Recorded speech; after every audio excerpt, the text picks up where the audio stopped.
Hey guys, welcome to my new video. तो आज हम मैट्रिक्स का सेकंड पार्ट देखेंगे। फर्स्ट पार्ट में हमने मैट्रिक्स क्या होता है उसके बारे में चर्चा की थी, और इस पार्ट में हम मैट्रिक्स के टाइप यानी मैट्रिक्स के प्रकार पढ़ेंगे। मैट्रिक्स कितने प्रकार की होती है, टाइप ऑफ मैट्रिक्स।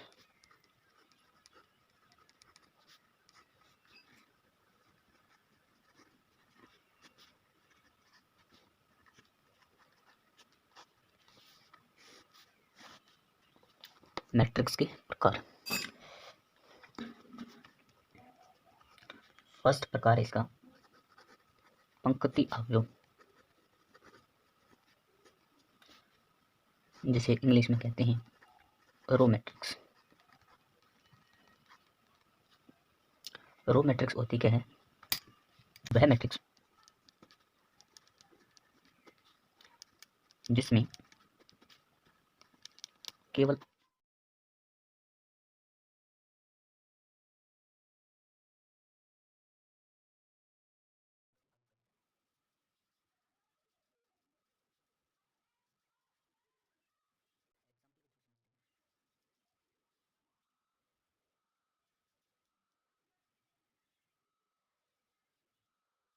जैसे मैंने 2, 3 और 5 मैट्रिक्स ली, पंक्ति अवयव का एग्जाम्पल ले रहा हूँ मैं।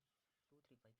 तो इस प्रकार की ये पंक्ति है, केवल इसमें एक ही पंक्ति है, सिर्फ एक ही पंक्ति है, ये केवल एक ही पंक्ति है। हो जाएगी एक, और स्तंभ कितने हो जाएंगे? 1, 2 और 3, 3 स्तंभ हो जाएंगे। नहीं, मैंने पिछली वीडियो में बात की थी n पंक्ति होती है, n स्तंभ होते हैं। तो इसका जो पंक्ति है वो कितनी है? एक। 1 इंटू स्तंभ कितनी है? 3। तो इसे मैं n के फॉर्म में लिख सकता हूँ, 1 इंटू n, n स्तंभों की संख्या है। तो पंक्ति अवयव क्या होता है? वह अवयव जिसमें केवल एक ही पंक्ति, पंक्ति अवयव कहलाता है। तो इसमें एक ही पंक्ति हो रही है, और स्तंभ तो कितनी हो जाए? पंक्ति अवयव की बात करें, केवल एक ही पंक्ति होनी चाहिए, वो पंक्ति अवयव होगा। जिस m इंटू n के फॉर्म में, पंक्ति कितनी? एक, तो m के स्थान पर 1 इंटू n।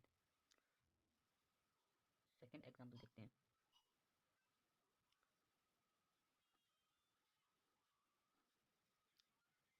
इस प्रकार की मैट्रिक्स है, तो इसी में भी इसमें क्या है? एक ही पंक्ति, स्तंभ तो बहुत सारे, इसमें 4 स्तंभ है, लेकिन जो पंक्ति है वो क्या है? एक ही। तो एक ही पंक्ति हो वो क्या कहलाता है? पंक्ति अवयव। तो 1 तो n के फॉर्म में हो जाएगा, स्तंभों की संख्या 4 है, तो 1 इंटू 4 लिख देंगे। इसे मैं बेसिकली 1 इंटू n के फॉर्म में लिख रहा हूँ। सेकेंड टाइप की बात करते हैं, स्तंभ अवयव, जिसे हम कॉलम मैट्रिक्स कहते हैं।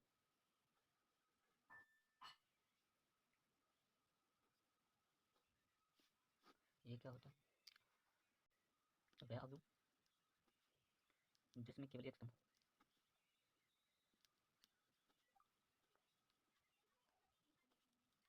बस अवयव जिसमें केवल एक स्तंभ हो, अब स्तंभ अवयव कॉलम मैट्रिक्स। एग्जाम्पल ले तो इसमें से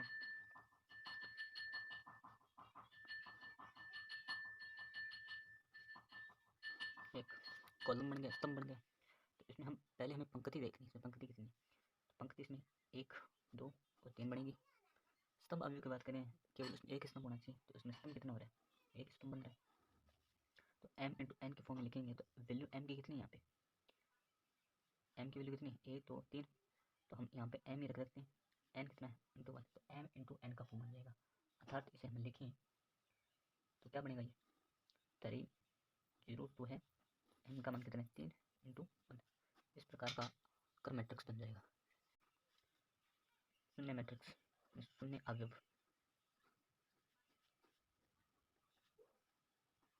जीरो मैट्रिक्स। जीरो मैट्रिक्स शून्य अवयव क्या होता है? वह अवयव जिसका प्रत्येक अवयव शून्य हो। वह अवयव जिसका प्रत्येक अवयव शून्य हो। शून्य मैट्रिक्स जिसे सामान्यतः बड़े आकार के शून्य, ये बड़े आकार का शून्य,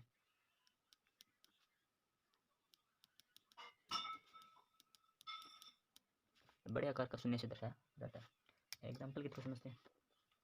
डेफिनेशन आपको समझ में आ गई होगी, जिसका प्रत्येक अवयव क्या होना चाहिए, शून्य होना चाहिए। मैंने कोई मैट्रिक्स ली, इसका प्रत्येक अवयव शून्य होना चाहिए, मतलब अवयव सारा क्या होना शून्य। 2x2 का मैट्रिक्स ले ली मैंने, इसका प्रत्येक अवयव क्या कर दिया, शून्य कर दिया, ये शून्य मैट्रिक्स हो गया। तो इसमें पंक्ति कितनी है, 1 2 2 स्तंभ है, 2x2 का क्रम मैट्रिक्स है। सेकंड एग्जाम्पल की बात करते हैं। हमें इसे बड़े शून्य से दर्शाया जाता है, बड़े शून्य।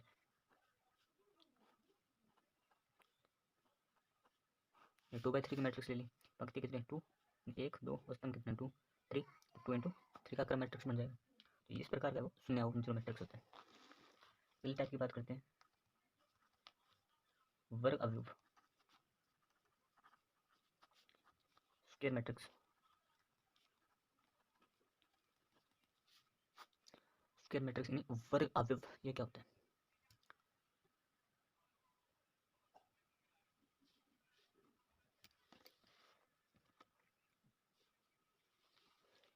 वह अवयव जिसमें पंक्ति व स्तंभों की संख्या समान। वह अवयव जिसमें पंक्ति व स्तंभों की संख्या समान हो, वर्ग अवयव कहलाता है। एग्जाम्पल की बात करते हैं। मैंने एक एग्जाम्पल लिया, कहने का मतलब है वर्ग अवयव यानी स्क्वायर मैट्रिक्स होती है जिसमें पंक्ति व स्तंभों की संख्या समान होनी चाहिए। तो 1 2 3 4 कोई मैट्रिक्स ले ली मैंने, पंक्ति कितनी है, 1 2 पंक्ति है, स्तंभ कितना है 1 और 2, 2 स्तंभ है 2 पंक्ति, पंक्ति व स्तंभों की संख्या समान है, m टू n, m की मान 2 और n का मान भी 2 है, 2/2 इक्वल आ रहा है। इसका मतलब ये स्क्वायर मैट्रिक्स हो गई, क्या गई है, स्क्वायर मैट्रिक्स। सेकंड एग्जांपल की बात करते हैं। 3x3 की मैट्रिक्स ले लेता हूँ मैं।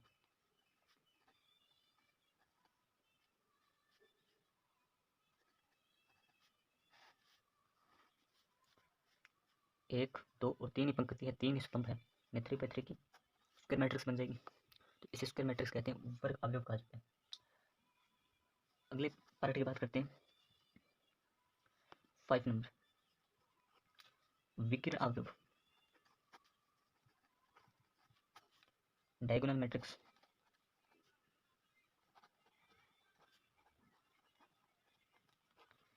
ये मैट्रिक्स वाला जो पार्ट है ना, वो आपको हमेशा काम आएगा अवयव में।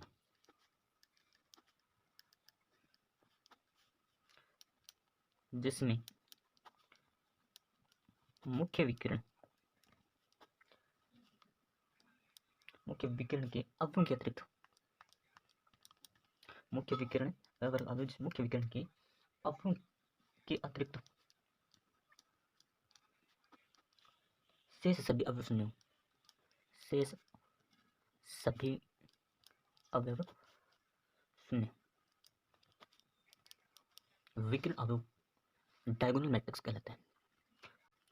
मैंने कोई एग्जांपल लिया, सिंपल सा एग्जांपल लेता हूँ मैं, 2x2 का वर्ग मैट्रिक्स लेता हूँ पहले।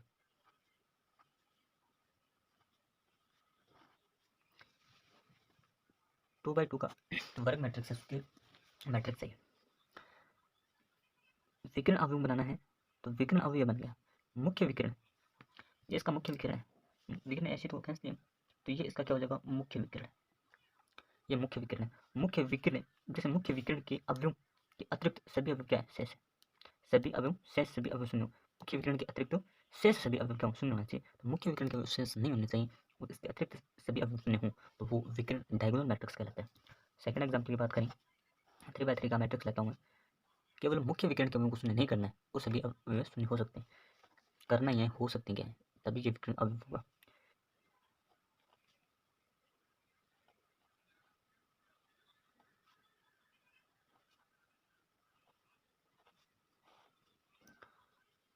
ये 3x3 का वर्ग इसके मैट्रिक्स बन गया। तो इसमें मुख्य विकर्ण कौन सा है, तो यही तो है मुख्य विकर्ण।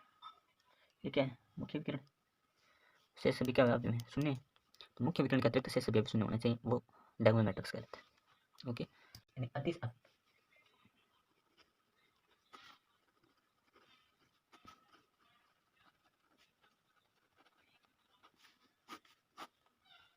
स्केलर अदिश अवयव, स्केलर मैट्रिक्स, ये क्या होता है, वह विकिरण अवयव जिसमें मुख्य विकिरण के सभी अवयव समान हो। मुख्य विकिरण के सभी अवयव क्या होने चाहिए? समान होने चाहिए।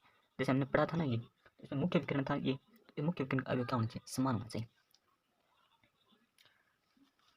वह विकिरण अवयव तो होना ही चाहिए। इसके साथ ही विकिरण के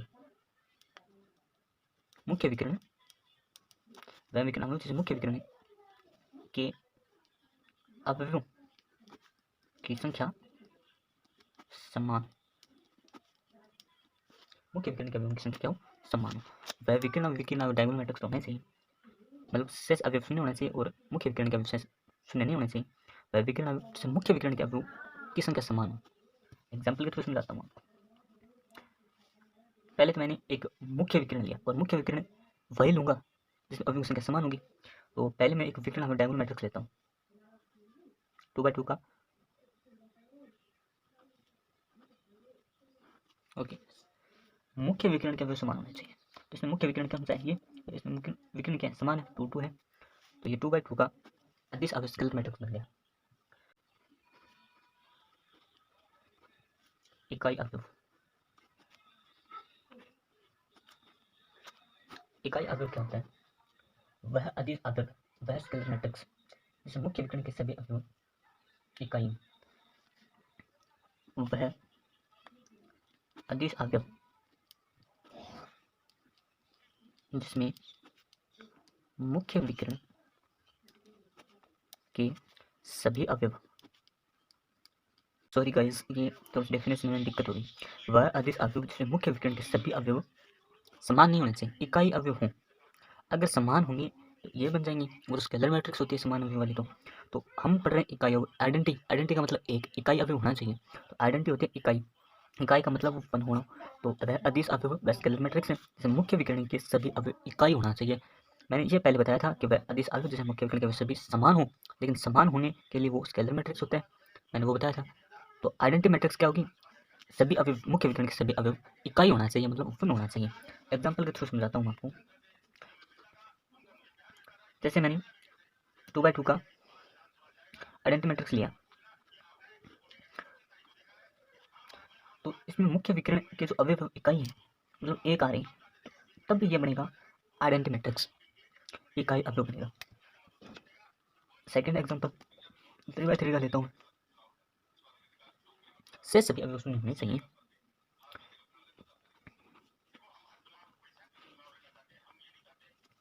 तो इसमें मुख्य विकिरण कौन सा है? मुख्य विकिरण ये है, पहले हमने चर्चा की कि मुख्य विकिरण कौन सा होता है। तो मुख्य विकिरण ये है, मुख्य विकिरण का सभी अवयव शून्य है और मुख्य विकिरण क्या है? इकाई है, ये आइडेंटिटी मैट्रिक्स हो जाएगा। तो आई होप आपको ये वीडियो पसंद आया होगा। पसंद आई तो चैनल को लाइक सब्सक्राइब कीजिए। थैंक यू दोस्तों, नेक्स्ट वीडियो में फिर मिलते हैं।